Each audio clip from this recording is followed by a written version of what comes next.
To kick things off, we have Grant Ellis from Instart Logic, formerly of Akamai. He's a senior performance architect, like it says right there. And he's going to talk to us about rigorous performance testing on the web. Without further ado, Grant. All right. Thank you, Ben, for the great intro. So, yeah, my name is Grant Ellis. I work at Instart Logic as a senior performance architect. I do a lot of things in my day-to-day job. I do a lot of pre-sales prospecting. I do an awful lot of performance testing. I help our customers evaluate our product and other products. And I do an awful lot of stuff like ensuring good onboarding and functional testing and all kinds of things, soup to nuts.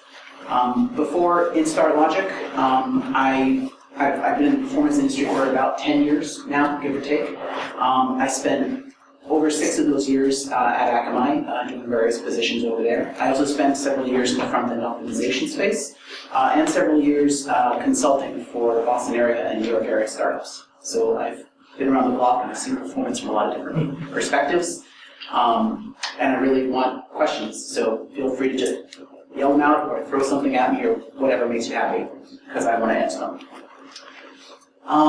Okay, so moving right along. The first thing I really want to talk about is stress, specifically the stress that happens when you're a performance architect at any company. You might be at Instart or at Akamai, or you might be a performance architect at your employer, maybe like an e-commerce company, or you might work at a financial institution. If you worry about performance, these are the things that probably stress you out. So you worry about your hosting. You might be in the cloud, you might be in a data center or a colo, you might have a couple mainframes to kick around, but you worry about your infrastructure, right? You probably worry about your architecture. You might have a really lean architecture with like Mongo and Nginx and Node and a bunch of modern buzzwords, or you might have multi-site with disaster recovery and replication. You worry about your code. You might have modern coding standards in every respect, like HTML5 and CSS3, responsive, all those great buzzwords. You might have an older code base, but you worry about that. And you worry about that for all the different browsers out there, and you worry about that for the gazillion browser versions out there. So we're all stressed about the same things, but let's face it, right? You assemble that page, you get everything working, it leaves your hosting facility, the internet takes care of the magic, and all those browsers everywhere can eagerly consume your content. It's like a big old magic carpet ride, right? That's what we're all thinking. It just zoop right across the internet. It's not really like that. The internet has problems. We all know that. We're all in this room because we know that. Okay? In fact, if you have a CDN provider, they probably told you about those problems. The internet is a war zone. There's all kinds of problems. There are contentious peering relationships between networks. There are overloaded switches and manually configured switches that have breakages. There's under-provisioned oceanic lines and even domestic ones. First-mile data center pipes don't scale well enough. Probably your infrastructure will never scale enough for those spikes that you experience. You're going to have last-mile problems in consumer and office connections. There's going to be suboptimal routing on all those internet providers. Your traffic's a hot potato. They want it off their network for minimum cost. They don't care about your performance. But there's a truth, and it's somewhere in the middle. Some of those problems are real, and some of them aren't. Servers are reliable now. Hardware has fewer moving parts. Software is more mature and hardened. There's great best practices, documentation, unofficial forums, and support available for the most popular software packages. Scale on demand. It exists now. There's cloud providers that can scale up new instances as you need them, right? There is much faster hardware available. There are new automation platforms like Chef and Puppet that help you spin up new servers. Event-driven software like Node and Nginx scale far beyond any of the traditional counterparts, right? Bandwidth isn't really a problem anymore either. It may be a little bit on mobile, but definitely not in the desktop world, not in the laptop world. First-mile pipes are far thicker. It's easier to get multiple providers into your data center. Last-mile pipes are faster and more reliable. Most of the country and most of the world nowadays has access to cable DSL, Google Fiber, and LTE. In fact, Akamai's State of the Internet report says that the US, even with its broadband penetration, is approaching a very slow overall connectivity, right? There's a huge amount of fiber It's been laid both domestically and across the Atlantic and Pacific basins. They're laying more all the time. But there are real problems still. Latency is a problem. Packet loss still happens, and it happens even more than it used to, with the last mile being mobile connections and Wi-Fi. Network routing is still optimized for cost and not for performance. And this is a true story. We've seen routing go from Chicago to New York via Israel. We've seen that happen. Peering agreements between internet providers still collapse, and nowadays those collapses are public, right? I'm sure we all remember what happened with the recent Netflix debacle. There are still too many browsers, and all of them perform differently. So, really, the internet has gone through a series of what I've called eras. I've kind of split it all up. Okay. Before I go into that, I just want to talk about the fundamentals of networking. Okay. There's a lot of terms on this screen, but I'm really going to only concentrate on two of them. First of all, I love this slide. I can't take credit for it.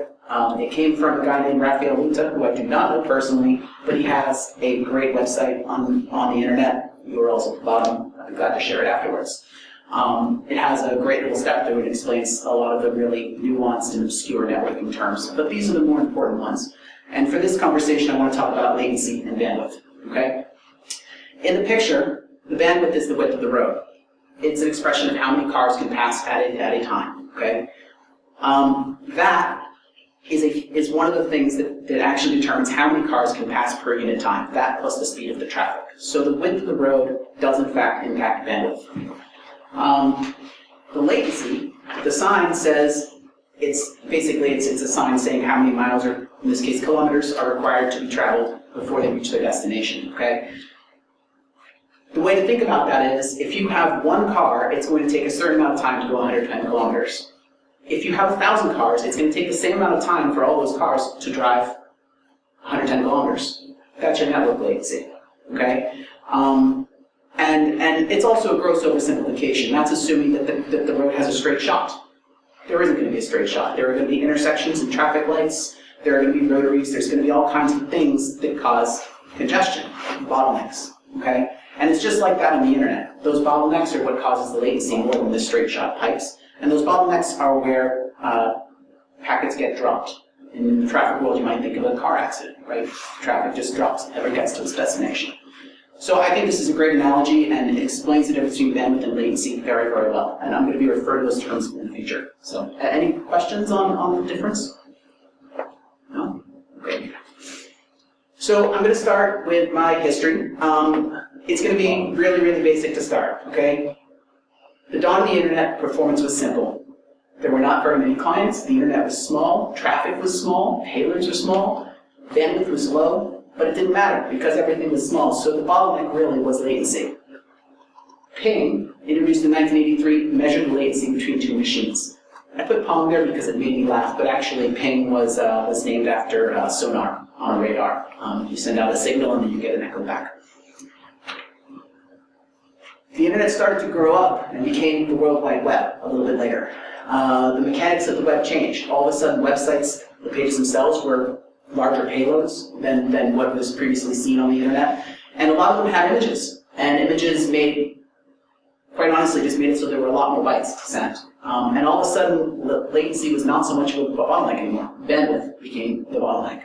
And on the left, of course, we have an old view of the yahoo.com website. Back in 1997, we saw curl, which is a command line interface for making HTTP requests, loading a single object. For our purposes, there was one excellent feature: tracked how long the download took to download that object. The internet grew up some more and became the commercial web. Adoption increased. It became viable for commerce and business functions. Websites became a lot more mission critical as a result. They introduced server-side functionality. Companies and governments began caring about performance because critical infrastructure was running on the internet. So, but there were problems. There was weak server hardware, clumsy scaling technologies inside the data center, and really bad first-mile connectivity. So the primary bottlenecks were actually hardware in the data center and the first mile. And for those wondering, that actually is the original Amazon.com website in 1995. So I just thought that was worth putting up there. So this here is my bottleneck chart. As on the slide, bottlenecks started inside the data center. People just couldn't build out servers fast enough, and they had no mechanism to put servers together and make them work as a cohesive whole. There were some initial enterprise solutions like clustering that IBM and others were adopting, but they were clumsy, they were hard to implement, they required a lot of technical staff, there were a lot of failures. But F5, NetScaler, others, they jumped to it and said, hey, we've got a solution, we can sell you our load balancer. And our load balancer lets you throw more hardware at the problem and scale horizontally as much as you want. So that bottleneck was resolved. The bottleneck in the first mile, which would be the connectivity into the data center, well, that got resolved when the telecoms started allowing more pipes. It got resolved when it became more common to get multiple pipes into a data center. There was a testing tool at the time called LoadRunner. Back then it was Mercury LoadRunner. Now it's owned by HP. It was acquired in 2006, I believe. It did two things. One, it loaded entire web pages rather than single HTTP requests, which was great. And two, it did it repeatedly, which meant that you could actually exercise all that scale that you purchased in your data center. So it was really great. The problem is that it ran usually on-premise, so it was measuring not really network latency, it was measuring your scale, right? And taking into account the architecture of a web page, a basic one at the time. I'm sure we all remember that game. It's not the same thing. Okay. Internet grew up again. The scale inside the data center in the first mile, those problems were conquered. Adoption on the web grew some more. We saw Google, we saw Facebook, fully baked e-commerce, more widespread adoption. Okay? International web commerce became a big thing. Performance wasn't really impacted by the first mile of the data center anymore because those problems were resolved. It became a middle mile problem. Copper, overloaded switches, badly maintained peering points, all of those things caused performance problems. And in short, the primary bottleneck was the middle mile. Okay? So there's our bottleneck on the middle mile. Akamai, Limelight Networks, a bunch of others. They all cropped up. Akamai got a big jump on everyone by seeing the problem first and solving the problem first. And they said, hey, we've got caching technologies and we've got routing technologies and we can help solve all those middle mile problems. And they surely did. Middle mile problems were absolutely resolved. They cached things on the edge of the internet so people don't have to traverse it as often, and they put in routing optimizations to work around those dead switches and those congestion points. It works really well. There were testing tools too. Gomez, Keynote. Both of them were widely adopted around this time. They're still widely adopted. Backbone products from Gomez and Keynote were great because they enable ongoing performance testing, monitoring, from multiple geographies at the same time. And that multiple geography thing, that is the key, because that's what enables to measure the middle mile rather than just what's going on in the data center. Just a quick comment for anybody who's working with Gomez or Keynote to measure their performance. They should know that they are a great evaluation tool because they get a boatload of data and present it in a nice, easy-to-consume way. But they are on a backbone connection, which means they have basically infinite bandwidth available and basically zero latency available, and you should know that there are CDNs out there that have placed their servers right on the same rack as some of those synthetic testing nodes. So a good thing to do is just always look for that raw data, right? Ask for the raw data, take a look at how long it took to load objects. If they loaded in 2 milliseconds, probably the node was right next to them, okay? Your users are not right next to those nodes like the testing agents are. So, okay, we've conquered the middle mile. What's left? Last mile, particularly nowadays because of latency from wireless technologies, as well as packet loss from wireless technologies. And of course, the mechanics going on inside the browser. So, what made this bottleneck, right? Firstly, websites. They moved from pretty basic to really pretty immersive. They are a lot more complicated, they're a lot more heavyweight, they're a lot more immersive, they've got server-side components, there's a lot going on there, there's a lot to load. Technology enabled that. HTML5, JavaScript, lots of image and design patterns. These things are heavy, okay? That contributed to the bottleneck. None of us are using a desktop computer anymore, or very few of us. We're all moving to phones and tablets. And those phones and tablets, they don't have as much horsepower available, right? They don't have as much memory available. They can't keep as much in memory at a time. They rely on their GPU more, their graphics processing unit, rather than their CPU. Limited memory across the board. They have high-resolution displays, higher than we see on most computer monitors. Guess what? Those images have to be high resolution. We've also migrated away from the modest Ethernet cable. We're all in wireless connections. It might be Wi-Fi, it might be LTE, it might be 3G. There's latency, there's packet loss on all of these, even on Wi-Fi.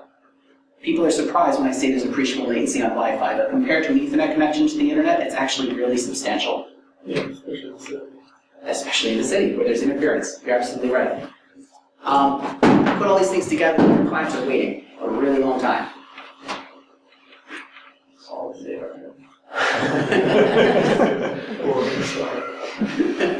Hopefully not an iPhone. There we go. Okay, so there are modern performance tools out there that are designed to test end-to-end. But before I do that, I just want to talk about the new performance metrics. I'm sure this is a review for all of you or some of you, but I want to go through it anyways. First of all, we have the fully loaded metric, and traditionally that's what those testing tools will always measure. And the fully loaded metric basically just makes sure that the entire page is loaded, okay? It includes all the asynchronous functions like analytics beacons, and basically it's transparent from the user's perspective. It is not a reflection of the user's experience, okay? Just as an interesting side note, there is no actual programmatic event for fully loaded. What it actually does is it monitors the activity on the internet connection, and it basically tracks for when there is a fixed interval of time where there is no activity, and then it rolls back the counter. So it's not anything to do with user experience, it's when the browser stops using the connection, okay? So fully loaded is what we had for a really long time. That's what the tools measure. But client-side technology has matured, and it's no longer really correlated with user experience. It doesn't take into account browser mechanics, and it fires after the connection is disused. So we have better metrics now. We have document complete. For the programmers in the room, that's the same as the JavaScript on load event. Okay? This means, in most cases, that the page is assembled by the browser and ready for the user. It means that it's almost always visually complete. It means the user can use the page. They can scroll around, they can click in the search bar and type a search query, they can click links, they can use your page, okay? It doesn't mean the browser's done. The browser's probably still firing off analytics beacons in the background, okay? If you programmed your page in a certain way and deferred actual visually complete elements very deliberately with your programming code, it won't take them into account either, so just beware of that. But generally speaking, that's the metric that reflects your user's experience. There's one more metric that lives in the shadows compared to document complete. People ignore it all the time and discount how useful it is, but I'm going to put it up there on the screen anyways because I think it's more important, okay? That's the start metric, okay? Some of the testing tools call it render start. There's no JavaScript event for this guy, but loosely speaking, it means that the browser paints something on the screen. Anything. It might be the whole page, it might be a paragraph, it might be an image, it might be a dot or a line, but something is on the screen, okay? If you think about this from a user's perspective, it's the moment that the user knows the page is working.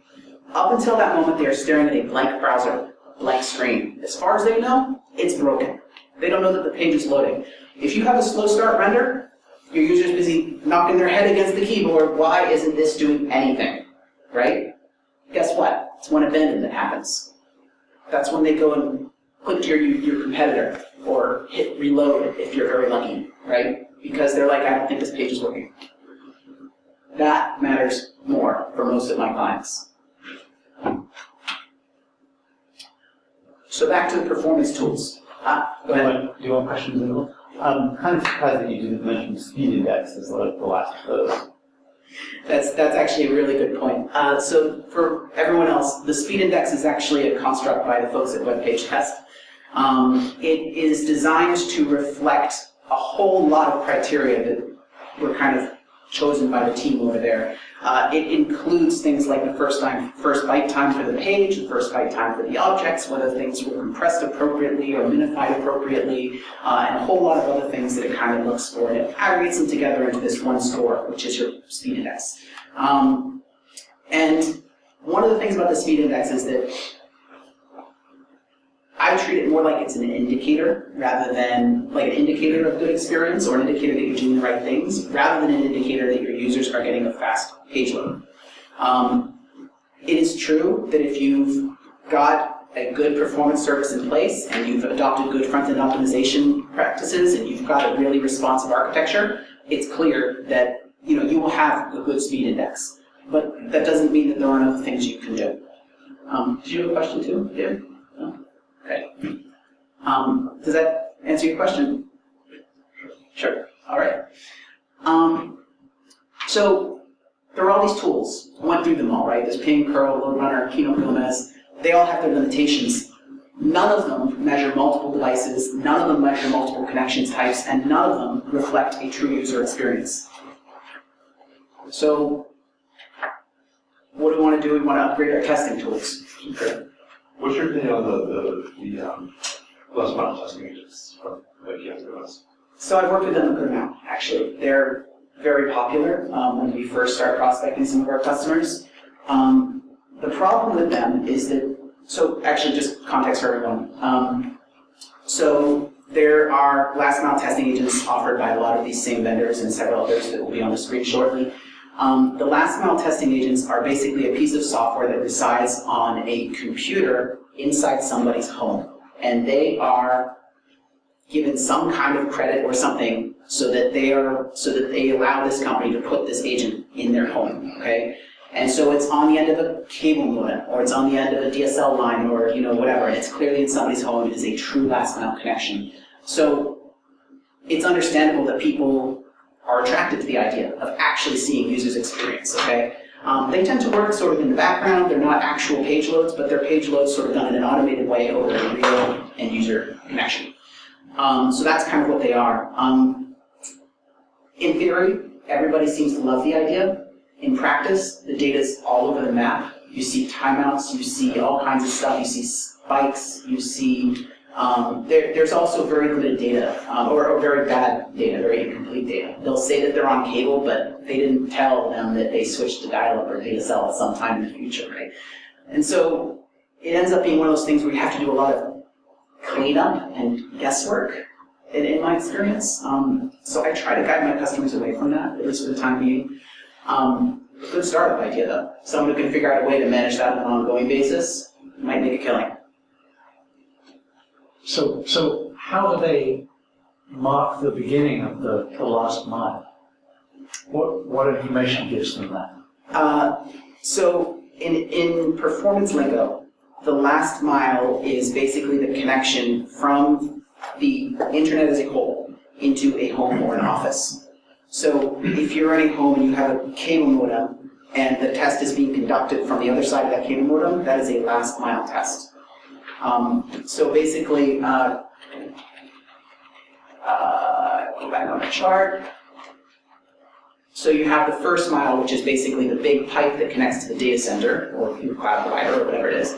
You have the middle mile, which is basically the data centers and the telecoms, the big networks in between. And then you have the last mile, which is homes and offices. And the last mile connections usually have more latency than the middle miles. They usually have a lot less bandwidth.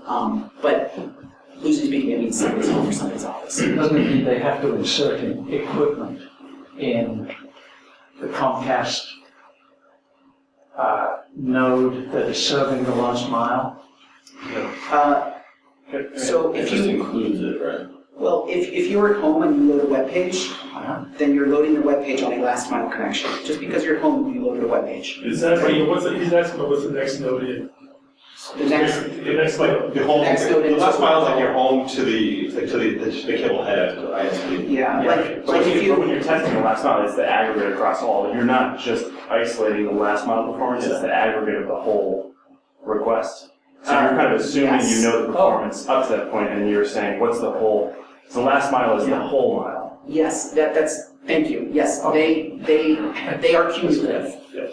Thank you. I did not understand that. They are cumulative. When you make a connection from your iMac, right, and you try to load, I don't know, you're on an iMac, you load apple.com, all right? There's a lot of stuff that happens, right? There's DNS lookups, and there's TCP handshakes, and there's all kinds of stuff. But very loosely speaking, your computer has to send a connection across your cable modem connection to Comcast. And then Comcast is probably talking to another network, say AT&T or Level 3, and once it hits Comcast, that's the middle mile. And then they're going to talk to, the data center, ultimately, after traversing a bunch of networks, is going to hit Apple's data center. Apple will serve the page, and then it traverses all the way back again. So it's like running web page test from my home. Yes. Web page, well, I'll get to web page tests in a moment. They have what are called last mile tests simulated bandwidth, but they are simulated. But I'll get there in a second. Yes? Where exactly does mobile fit in when it comes to last mile versus middle mile? Sorry to use the buzzword. Mobile is last mile plus, I would say. I have a great slide that I didn't bring to answer your question. It also depends on mobile over Wi-Fi or mobile over 3G. Yes, it does. Yes, it does. Your mobile phone on the Wi-Fi connection is just last mile. Your mobile phone on LTE or 3G, well, they're not even talking TCP until they hit the tower. And even after that, they're still not really talking HTTP until they hit the central station for the actual telecom provider. And that central station is usually halfway across the country. And then you start talking HTTP and you start talking to the internet. So the latency on mobile connections is just through the roof because of that architecture. It's But that's a great question. when you bring in cables and stuff, it becomes more complex. It's served up, becomes up cloud. So it seems like it stretches out the last mile. It Yes, seems it like does. it stretches it out big time, and then the middle mile is simply just from the HTTP begin to essentially to the place where the first mile begins. I have a boatload of data on this, and in aggregate, it's something like 15x a home cable connection for latency. 15x. Give you an idea. But one thing about mobile networks is that they also have been given legal free rein to traffic shape. And since they can traffic shape, and let's face it, they were traffic shaping before it was legal, but it's legal now. And so what you'll sometimes see is if you collect a ton of true mobile data points, what you'll see is that it's so erratic that you need literally tens of thousands of data points to get any actionable conclusion about performance.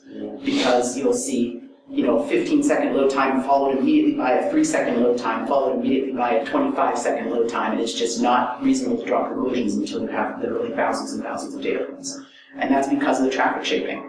AT&T won't admit this, but if you have enough data, you know that AT&T is busy shifting bandwidth availability from San Francisco to Boston like it's a freaking ocean. It just floats back and forth and back and forth. And, I haven't met anybody that understands the way the system works. Traffic shaping is, I don't understand what traffic shaping means. Probably. Yes. Yeah. You can't load your video, it's being shared. Or your website. Yes, traffic shaping means throttling. It means prioritization of traffic. In the mobile world, using the word prioritization is probably a bit generous. Yes, thank you. It really is, because that implies that they're overloaded, which they really aren't. Well, it I didn't say that. All right. So I skipped back a whole bunch of slides. Get here again. Okay. So my quick table here. Synthetic testing, web page test. I've already got a lot of questions about it. Personally, I love web page tests. Everyone I know who's used web page test loves web page test. It's got a lot of things going for it. It's open source.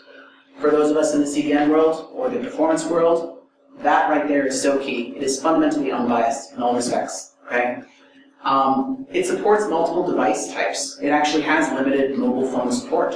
Okay? Multiple connection types. I mentioned this earlier. They're not truly different connections. All the web page test nodes are in fact on the backbone in the middle mile, but they use traffic shaping to basically throttle bandwidth and simulate latency and packet loss for each connection type. But it's still way better than just an unbridled backbone connection.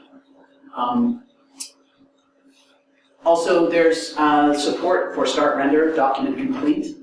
They offer great reports. Anyone who's seen those reports, they're just great. They're pretty exhaustive. They're easy to make actionable steps from. It captures waterfall diagrams, and I showed one on the right in the prior slide.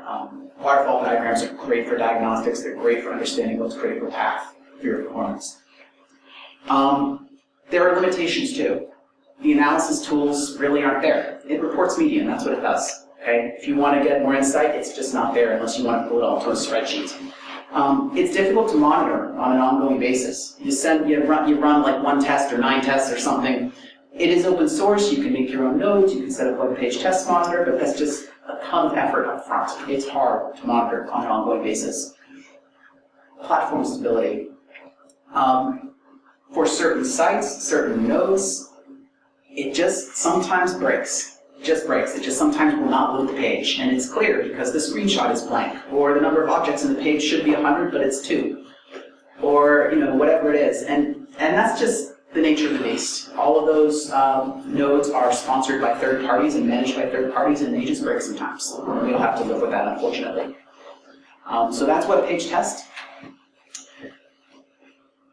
We also have in the synthetic space, we have Catchpoint and Keynote. Strictly speaking, Gomez is also synthetic, but I didn't want to put it on this slide because it only reports fully loaded. They support the ongoing performance monitoring that web page test does not. They support start, render, and document complete. They capture waterfall diagrams. I used to do a lot of work with Catchpoint myself. It's my preference. The reason I love it is because it has a really powerful statistics module. I can cut the data in all kinds of creative ways, and every now and again it saves me from using a spreadsheet, and I love that. So it has cons too. They're on the backbone. There's no traffic shaping available, and there's no true mobile support. You want to make a test from a mobile phone, it just won't support it. Though, notably, Catchpoint does have mobile connection support. That is, they have laptops running testing agents on true cellular connections. So if you want mobile connection data, Catchpoint can get it for you en masse. Though it is pricey per test to do that. And then you have the whole world of real user monitoring, which I'm sure you're all familiar with. It's seen a huge uptick in the last year or so. There's a lot of vendors out there, and then of course there's the notable open source boomerang.js. These are great because they offer true user experience. They are last mile. They are real users. They're really getting it's real. It's really what they saw for their performance. They're easy setup. Usually just a drop in little code, right? Great browser support. You're collecting data from all the browsers with one or two notable exceptions. I'll get there in a minute. Multiple device types. You're capturing mobile phones, tablets, right? Multiple connection types. People on DSL and cable and dial-up and cellular and everything, right? Obviously, we love that there are open source tools available too. It has cons too. It relies on real traffic. So by nature, it is never preemptive. It is always responsive. You cannot test a pre-production environment with a RUM tool. You can't do it. You can't test a production environment in advance of a production launch with a RUM tool. You can only ever monitor on an ongoing basis and change what already is. You cannot test what is not yet, to say that in a more complicated way. That is, if you have changes that you want to launch into production and you want to performance test them with a RUM tool, well, you're just out of luck because it's not yet in production. It's not actually getting real traffic against it. And I've seen a lot of confused faces, so please throw questions at me. Some of these vendors do have on-premise solution, like SOSTA. Yes, they do. They do. So we're just talking about their RUM. We're talking about their RUM tool. SOSTA's on-premise solutions are actually more geared towards load testing, right, rather than performance testing. They track performance metrics, but it's more about performance at scale. And they're great tools. Okay. So by performance, you're totally talking about just the end performance, the experience performance. Yeah. How does your website behave, assuming that you provisioned your servers appropriately? When you say you can't do web testing against staging type content, is that you're basically taking into account that the fact that the staging server basically there's no traffic going against it, so you're not taking that piece of it. You don't have enough real users. Yes, exactly. You measure, if you're measuring real users, but if you don't yet have real users, there's nothing to measure. Even if it's on your production hosting, but you haven't yet pushed it into real production, there's no users, so there's no data. You don't get one data point. Right. So it's by very nature preemptive, it's responsive, not preemptive. I should have expressed that better, I apologize. So we've seen some people use A/B testing to do, so basically launch it to 5% of the users and collect RUM data from that, and then they can roll back or keep going. Yes. If it shows promise. A/B testing is very, very common, and it's a great thing to do.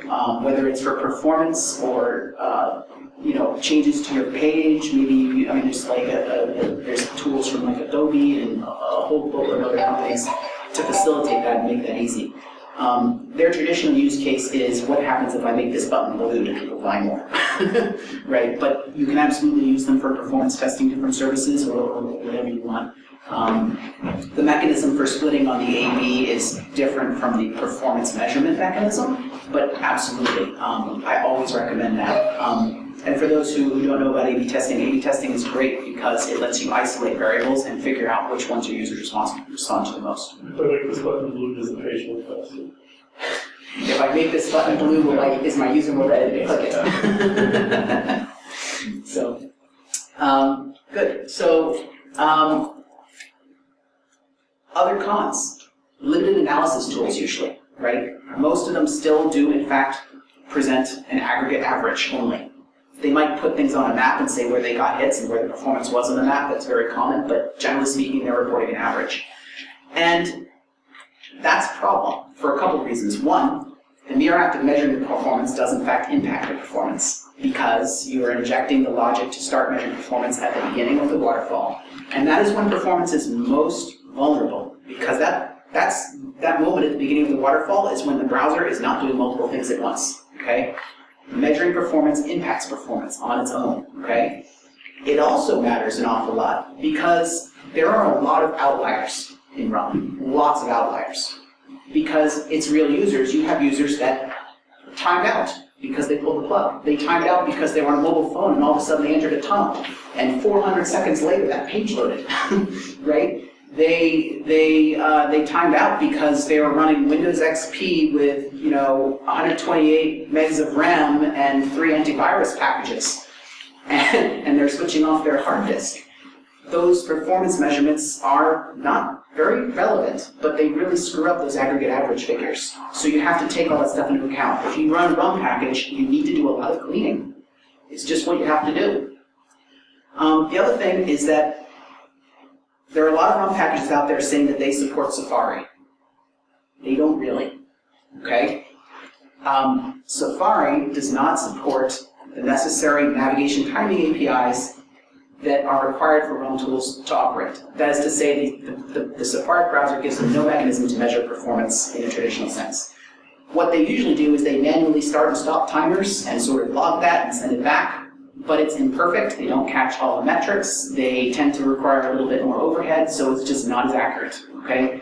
So if you get Safari data, don't treat it as seriously as the data you get for Chrome or Firefox or some of the browsers. So, just a disclaimer, I wrote Boomerang. Really? You know what? I want to shake your hand. So a few things. SourceStar, for example, we do show a full histogram, so that includes the entire spread. You can strip out outliers if you like. And we do medians rather than averages. Okay. Safari data are not actually estimated. So we set a timer on the unload event. Yep. And the timer on the before unload. Okay. The difference between the two is time to first byte. And the difference between that and onload is total page load time. Okay. So we do get at least 3 data points from that. Good. So you said you can capture time to first byte, start render, and document complete? Yep. Okay. Not start render. Not start render. We use DOM loading as a proxy for that. Okay. So when the DOM complete event files. Which is loosely, usually It's close enough, yeah. Yeah. I also want to mention there's also another open source project called Boomcatch. I don't It know was that one. released a week and a half ago. It's an open source server for Boomerang data. Oh, I love it. What's it called? Boomcatch? It's from some guys in the UK called the Nature Publishing Group. I'm going to be looking that check one it up, out, yeah. and I'm going to come by and talk to you later. All right. Excellent. Well, thank you for that. So that's kind of the summary. I'm glad this slide was so helpful. I see a ton of people taking pictures with their phones. That's great. I've worked to some degree with most of these vendors, and they're all really great at what they do. Okay, so you've used your testing tool, you've figured out exactly what your testing tool is, you've figured out what metric you want to use, and now you have data. Maybe it's lots of data. In this case, maybe it's 6,000 data points. Okay? What do you do with that? Not very much. It looks like maybe green is fastest, or maybe it's just that green is in front of all the others, I don't really know. I have no idea which is fastest. I just don't know. So what can we do with this? Well, we can try to format the data in a different way, right? We can calculate average, mean, standard deviation, all the useful stuff. Average has its problems, right? It expresses, the average, but there's a lot of users on either side of that, and it's hugely biased by big outliers. You could express median, but that's not so great either because it only tells you what the performance is for your middle-of-the-road users. What about your really slow users? Those are the users that might otherwise buy. You care about them. Median doesn't measure that.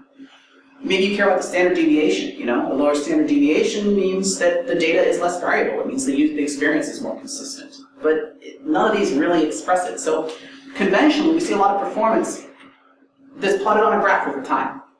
Okay? So here they are, plotted on a graph over time.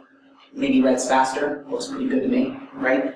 But the thing is that these can be represented in a lot of ways. There's 100th percentile, there's 95th percentile. The graphs are totally different. All of a sudden, red's going kablooey on the 100th percentile. What's going on there? I don't even know what to do with these. They're clearly pretty misleading. When I get a graph, I don't know which one it is. Is it average? Is it median? Is it 95th percentile? I don't know. Be careful with graphs over time. There's a lot more data, a lot more. None of them capture the full picture, okay? None of them. There are hundreds of permutations and variability. There's different internet connection types, devices, browsers, geographies, connection quality, computing power. There's a zillion others I probably forgot to put on the slide, right? Then there's the natural variability of the internet, particularly on mobile networks. Plots over time usually aren't that relevant for web performance. They're an oversimplification. They're misleading, and they're not usually actionable. So your site gets a little lower, it's a little slower at peak time. What are you going to do with that? Not much, really. So what can we do better? Well, here's the thing. We can't take all these things and distill them into one number, or even one number plotted over time. That is just a huge oversimplification. There's a lot more to it. So we have a histogram. I'm sure we've all seen histograms for all kinds of different things. They're less conventionally presented in the performance space. What we did here is we basically expressed what the user's experience is over time, okay? So basically, taller bars mean that more users saw the load time in that interview, in that interval. Shorter bars mean that fewer users saw the load time in that interval, okay? And faster transaction times on the left side of the histogram. So for example, this bar might be users that saw load time in 1 to 2 seconds. This bar might be users that saw it in 2 to 3 seconds, and so on, all the way to the right. So what do you want? You want your taller bars on the left. You want more bars to the left. You want fewer on the right. The bars on the right are your really slow users that are never going to buy anything. They're your frustrated and angry users. The ones on the left are your happy users. You want more on the left. Well, it's also easy to compare. Look at that. I just put red on the same graph. All of a sudden, there's this user here and these users here. Saw an experience way faster than anybody on blue ever did, right? There's more users getting this super fast experience, right?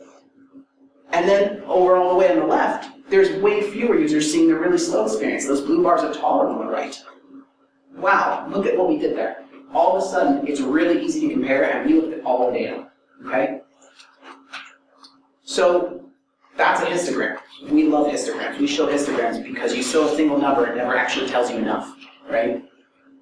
So I don't know who here was here last month, but we had an awesome presentation from somebody at Catchpoint, and he talked about cumulative distribution functions. I've been using them for a little while myself, and I love them, so I'm going to talk about them for a second. Histograms are great. They show all the data. They're easy to consume, they're intuitive. If you present them to somebody else, a layperson, there's no misleading cuts. You can't show them 95th percentile or 75th percentile. It's never misleading. It shows everything, gets everything on the table. But there's a shortcoming, and that's that there's finite granularity. You could say, hey, this bucket is 1 to 2 seconds, but what would it look like if there was a 0 to 5 and a 0 to 0.5, a 0.5 to 1, 1.1 to 1.5? You add more granularity, and maybe the picture changes pretty dramatically again, right? So maybe we need something a little more powerful. This is the CDF, the cumulative distribution function, okay?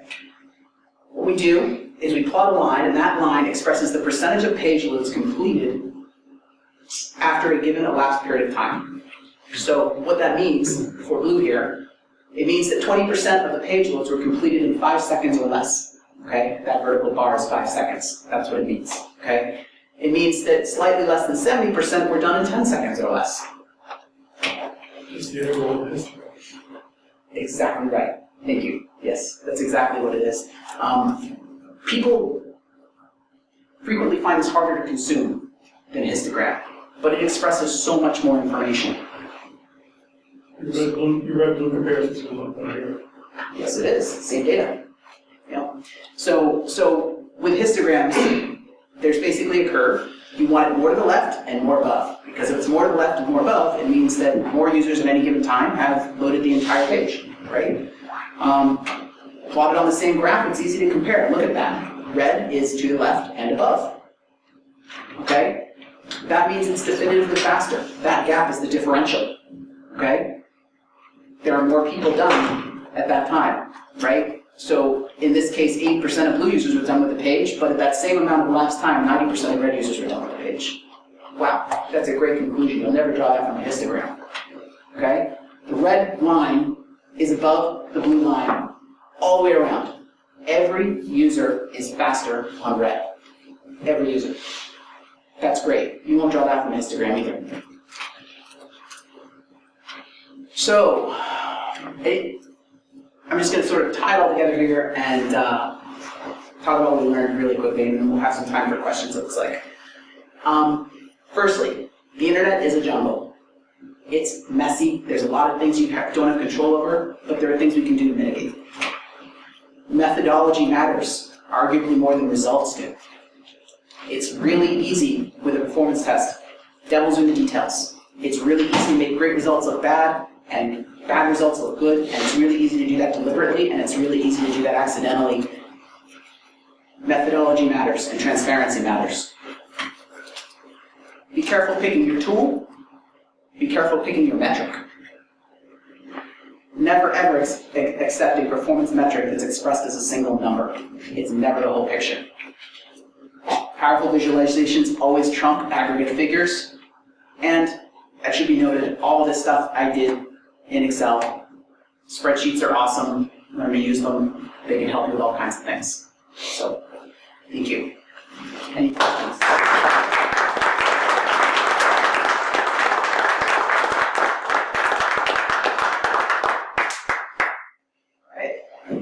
Please throw questions at me because I really didn't do that good of a job. So I agree that visualizations can often mislead because they're summaries of things. But have you found any use of using things like Tableau to help make sense of some of the data, like pivot different data points, and just sort of play around with your data? Great question. For those that don't know, Tableau is one of the popular big data platforms, or they build themselves as such. You feed them a ton of data in, and then they help you draw conclusions out.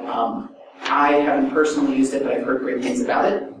I have explored to some degree using big data platforms for these, and my results were a little mixed. I found that it was a lot easier and a lot less time-consuming to use them than to use a spreadsheet, but I also found that there was a very steep learning curve for that kind of power. Also, a lot of the big data platforms require a ton of lead time for integration. They show you the pretty dashboards, but a lot of times there's a lot of effort required to build those dashboards. Have you done that? I'd be eager to hear about it. Yeah, I sort of play around with some of the key metrics. Yeah, obviously like doing number of connections per page over things. I mean, I'm totally in the load testing world, so that's where my previous question was malformed. But Tableau has been really helpful to sort of explore how different things are related to each other in completely unexpected ways. Well, we should stay in touch. I'd be really excited to hear about what you find doing that. Cool. Any other questions? All right.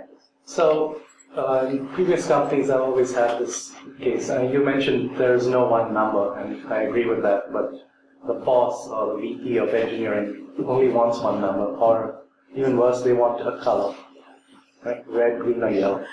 So, how do you distill all of this down into like one color? Well, Today we're yellow. I've gotten that question so many times. They say, I like median, I like average, I like 95th, so I can just be sure that the worst outliers are gone. You're going to hate my answer. Geometric mean, I find, is by far the best one. And for everyone else, geometric mean is a little more obscure unless you have a background in statistics.